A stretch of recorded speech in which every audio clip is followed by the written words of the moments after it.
Hi, I'm Dr. Donna.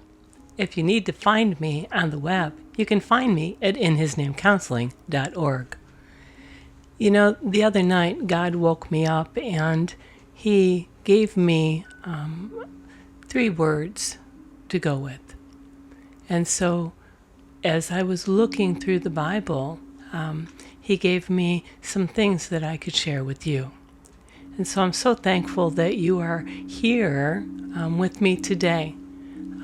Hey to my friends and to the friends that I've yet to meet. And thank you for those who are sharing me with others as well.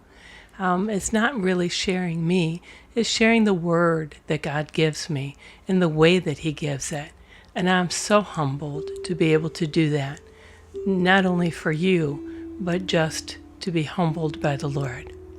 So today, I'd like to speak about when we are seeking and finding. And so I'm going to do a 3-part series on that. And today, I wanted to talk about when seeking what you want to hear. And as I sat there thinking about that, I thought, you know what? There's kind of 3 parts to that. And the first one would be seeking internally. That internally would be when I'm seeking something that I want to hear. Let's say something is going wrong in my life. Let's say I'm unhappy with my spouse. Or, well, that's a great example right there. Because a lot of times what happens is we start searching out somebody who will feel sorry for us, so that then we can give ourselves permission to hear that it's okay to look at that relationship in a negative light, when that's not the way that God sees it. But because of our humanity, we start listening to our irrational, critical voice. The one that starts to say, well, remember back in Adam and Eve? Did God really say that? Did God really say I have to stick around? Did God really say that I can't have that extra piece of apple pie? Did God really say? Right? And so many times we want to do it, our way, but it starts with the hearing.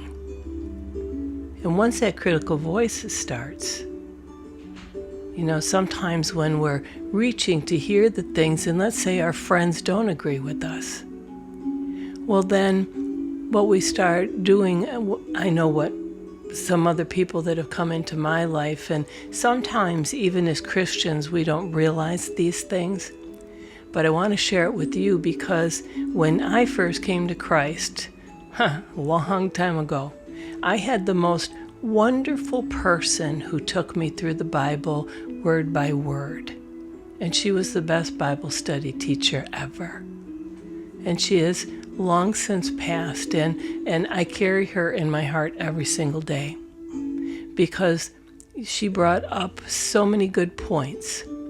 And at that point I was trying to think about going in to a place where they tell fortunes and things, because I kind of wanted to know things or more than what I thought that I knew, or I wanted to hear concrete evidence of what I was thinking is true and right. And so she told me that, that's not right to do. Seeking soothsayers, another term is looking into divination. That word is in the Bible, and it says that we should not fall to divination. Divination is doing things like tarot cards and seeking fortune telling, because that's like allowing people to give you a false sense of where you need to be. And you say, well, but they know all of this about me. Well, that's called a familiar spirit.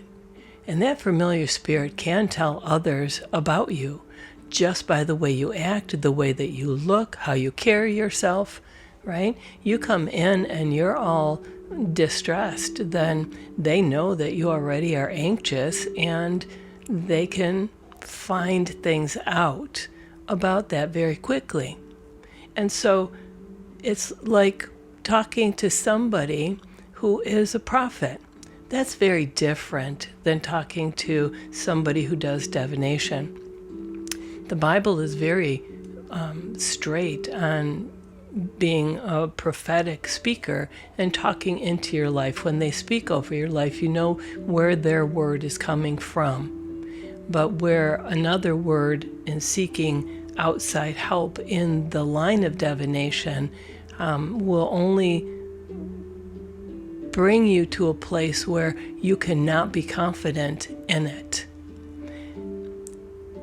That spirit will try to also bring you back over and over again, thinking it's like horoscopes. If I allowed horoscopes to rule my day, my life would not be what it is today. I would have given up many times over when it told me that it was going to be a bad day, or don't invest in the stock market on this day or that day. You know, horoscopes will tell us many things, that our relationship is in trouble today, when maybe you have a very secure relationship, but then it places doubt in your mind. And there's that doubt word again. You don't want that to happen. So what happens then spiritually? Well, spiritually, once you start to doubt, you slowly start to pull away. And when you pull away, little by little, you don't even realize that you're going anywhere. Until all of a sudden, you realize how far away you've gotten. So when God says something, we want to hear. We want to calm that critical spirit that says, you know, every time something goes wrong, and it goes wrong a lot. If you know Murphy's Law, it's what can go wrong will, and you know, I gotta say, sometimes I walk that fine path. And it's okay, because I know that if the day started on a tough end, man, oh man, I can't wait to the end of it to see what God does with that. Before I used to just think the critical part, but now I get excited about the other part. Because if it starts pretty tough, it's gonna end great, right? Because God's got it. Today, you know, it's a terrific day. It's a terrific Tuesday for us when we're doing this podcast today. And there's so much to look forward to, so much to hear from God. God, what do you want me to hear? What is it that you want to fill my mind with? Let me hear from you. Well, you know, in the scriptures, Jeremiah 33:3 says, "Call to me and I will answer you and tell you great unsearchable things that you do not know." Now that's worth listening to, right? Sometimes the things that we listen to, you know, once you hear it, it's in there. And sometimes I tell people, if I could get rid of all of the lyrics of the 60s, 70s, and 80s, I'd have so much more room for the other things in life. But letting go of some of those things and allowing God to talk to you about the unsearchable things. Things that will benefit you, things that will carry you, things that will give you the strength to do what He calls you to do. Maybe not the strength to do what you want to do, but if you hear Him and you search Him, He will tell you great and marvelous things. I love that. And you know, John 10:27, He says, "My sheep hear my voice." So being a sheep means being under the care of a good shepherd. So Jesus is our shepherd, and we are the sheep. And we belong to Him because He belongs to us. I just love that. In Psalm 85:8, he says, I will listen, right? I speak to my people, and I, personally, will listen to what God says. In the listening, we learn a lot, right? If sometimes our mouth is running, sometimes we don't hear the things that we need to hear.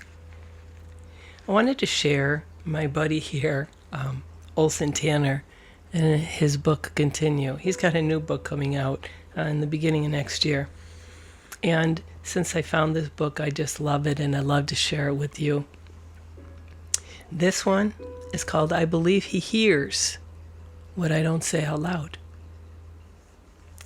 It says, from the outside, you couldn't hear what I was saying, but I was saying something. And I believe He heard me.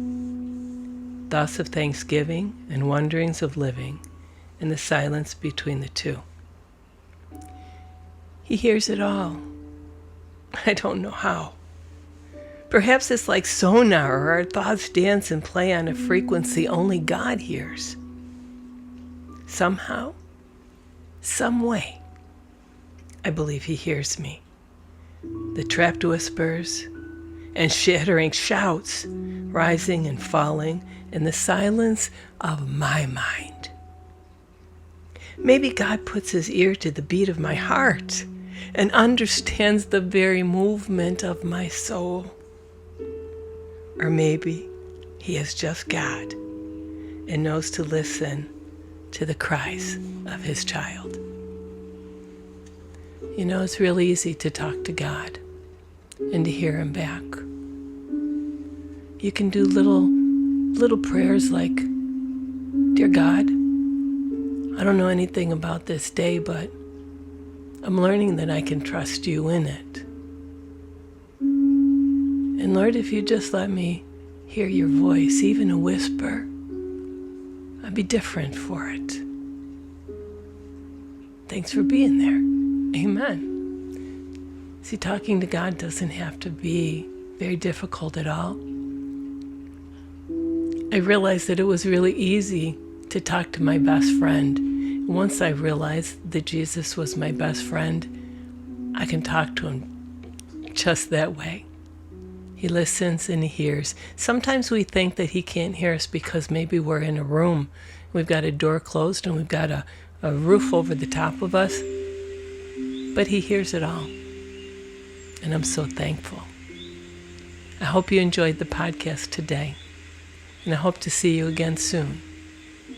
Remember, anytime you even whisper, He hears your voice. Enjoy the day.